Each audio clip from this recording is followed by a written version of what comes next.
चांद ऐसा ऐसा बादलों में सरकता जा रहा था। गीदड़ों और कुत्तों की मिली जुली आवाजें हवाओं में रक्स कर रही थीं। पूरे शहर में सन्नाटा तारी था। हाफिज साहब के कमरे में दीवार पर खजूर के पत्तों से बना हुआ एक मुसल्ला लटक रहा था। दो चारपाइयां पड़ी हैं। दीवार में बनाए गए जाले में एक दिया जल रहा है और उसमें हाफिज साहब गहरी नींद सो रहे हैं। ऐसे में दरवाजे पर दस्तक होती है। हाफिज खुदाबख्श साहब परेशान हो गए कि रात के इस पहर उनके दरवाजे पर कौन दस्तक दे रहा है। हाफिज साहब अपनी चादर ऊपर लपेटते हुए अपनी नहीफ आवाज में कहते हैं, भाई जरा सब्र करो, आ रहा हूं। अपने आसा के सहारे हाफिज साहब आहिस्ता आहिस्ता दरवाजे तक पहुंचते हैं। उन्होंने दरवाजा खोला तो सामने दो नकाबपोश आदमी खड़े थे। हाफिज साहब ने उनसे पूछा, कौन हो तुम लोग और रात के इस पहर तुम यहाँ क्या लेने आए हो? उनमें से एक नकाबपोश हाफिज साहब से मुखातिब होता है। हाफिज साहब, हम बहुत परेशान हैं, आपसे मिलना चाहते थे, क्या हमें कुछ वक्त दे सकते हैं? हाफिज साहब उनको कमरे में अंदर आने का कहते हैं। नकाबपोश अफराद हाफिज साहब की बहुत ताज़ीम कर रहे थे। उनको उन्होंने पहले बैठने का कहा और खुद बाद में बैठे।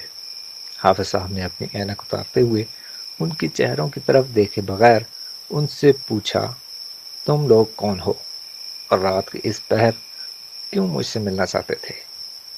तो उनमें से एक नकाबपोश ने कहा, हाफिज साहब, पेशे के लिहाज से तो हम चोर हैं। हम चोरी चिकारी करके अपने बच्चों का पेट पालते हैं।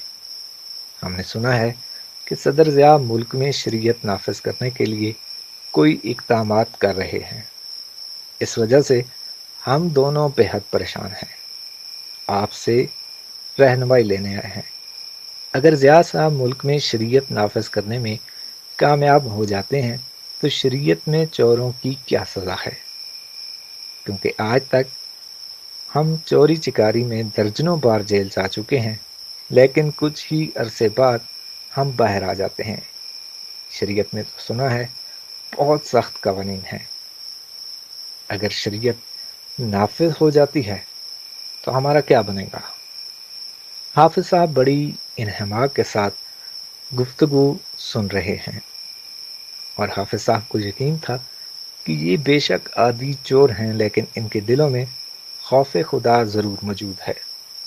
रात के इस पहर जब सारा शहर सो रहा है, ये शरीयत के बारे में रहनुमाई लेने के लिए उनके पास पहुंचे हुए हैं।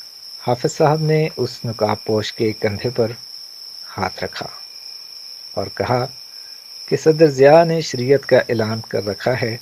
अगर वो शरीयत नाफिज करने में कामयाब हो जाते हैं और तुम लोग फिर भी चोरी चिकारी से बाज नहीं आते तो चोरी साबित हो जाने पर तुम दोनों के हाथ काटे जा सकते हैं, क्योंकि शरीयत में चोर की सज़ा मुतय्यन है। एक बार किसी खातून ने चोरी कर ली जिसका नाम फातिमा था। उस पर चोरी साबित हो गई तो उसके हाथ काटने का हुक्म जारी कर दिया गया। किसी ने हजूर सल्लल्लाहु अलैहि वसल्लम से अर्ज़ की, या रसूलल्लाह सल्लल्लाहु अलैहि वसल्लम, क्या ख़वातीन पर भी यही कानून लागू होता है कि चोर के हाथ काट दिए जाएं? क्या ख़वातीन के लिए कोई इसमें नरमी नहीं है?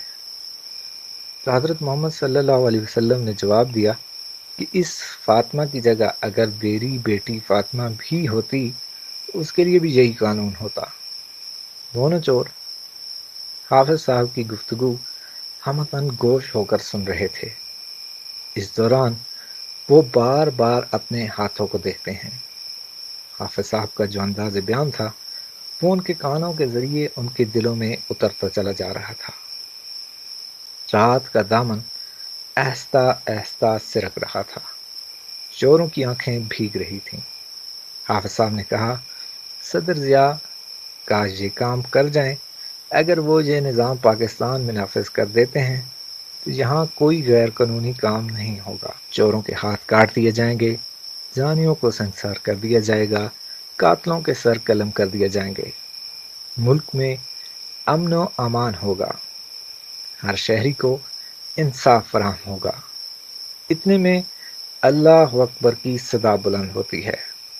دونوں چور حافظ صاحب سے التجا کرتے ہیں کہ حافظ صاحب، ہم آپ سے وعدہ کرتے ہیں کہ آئندہ ہم کبھی چوری نہیں کریں گے، ہم توبہ کرنا چاہتے ہیں۔ دونوں چوروں نے اسی رات ہمیشہ ہمیشہ کے لیے چوری سے توبہ کر لی اور حافظ خدا بخش کے ہاتھ پر بیعت کر لی۔ حافظ صاحب اپنی زندگی کے آخری دن تک ہر جگہ یہ مثال پیش کرتے تھے کہ شریعت کی کتنی برکت ہے۔ ابھی صدر محمد ضیاء الحق شہید نے شریعت نافذ نہیں کی تھی اور عادی چور توبہ کر رہے تھے۔ اگر شریعت نافذ ہو جاتی تو ہمارے ملک میں کتنا امن و امان ہوتا۔ جنرل ضیاء الحق شہید رحمۃ اللہ علیہ اپنی زندگی میں شریعت نافذ کیوں نہیں کر سکے؟ اس ویڈیو کی ڈسکرپشن میں لنک موجود ہے۔ اللہ تعالیٰ شہید صدر ضیاء الحق کے درجات بلند فرمائے، آمین۔